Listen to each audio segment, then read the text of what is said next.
મારું નામ માધવી કોટક છે, રાજકોટથી છું. અને મારા હસબન્ડને વોમિટનો પ્રોબ્લેમ હતો. દિવસમાં એ 20 થી 25 વખત વોમિટ કરતા. એને લગભગ 20 થી 25 ડોક્ટરને દેખાડેલું હતું, પણ બધા એમ કહેતા કે ભાઈ આ તમને છે ને એસિડિટી ને એવું થાય છે ને એટલે તમને થયે રાખશે, તમે ખાવા પીવામાં ધ્યાન આપો. એ સાવ મોરું હળદરવાળું એને કરી દેતી, તો બી એને વોમિટ તો થાય જ એમ.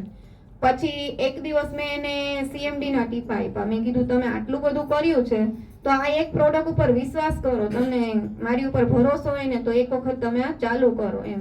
મને કે આટલું કર્યું અને એમાં તારા ટીપા શું કરશે? એ કે છે તો પાણી જ નહીં. કે મેં તો કાંઈ વાંધો નહીં, તમે પાણી સમજીને પીવો, પણ એક વખત ચાલુ તો કરો તમે.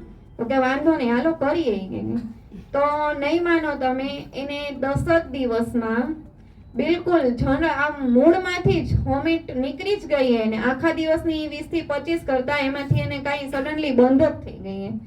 અને ત્યાં લગી મને એમ કહેતા કે તું ખોટી વસ્તુ કરસ, આ જગ્યાએ આવી તો કેટલી કંપની આવે છે ને જાય છે ને ખોટા પૈસા બગાડસ, ટાઈમ બગાડસ, તારી એલર્જી બગાડસ, તું ગાંડી થઈ જઈશ આમાં. પણ જ્યારથી એને આ વસ્તુ મળી ને પછી એ એક્સેપ્ટ તો નો જ કરી શક્યા કે ના કંપની સારી છે એમ, પણ રોકટોક કરવાનું ઘણું બધું ઓછું થઈ ગયું છે. અને આજે જે અહીંયા આવીને ત્યાં મેં એમ કીધું ને કે આજે મારે 2 વાગે જવાનું છે, હું 10 વાગે આવીશ, તો બી મને એમ કે છે વાંધો નહીં, ફોન કરજે મને, હું તેડી જઈશ.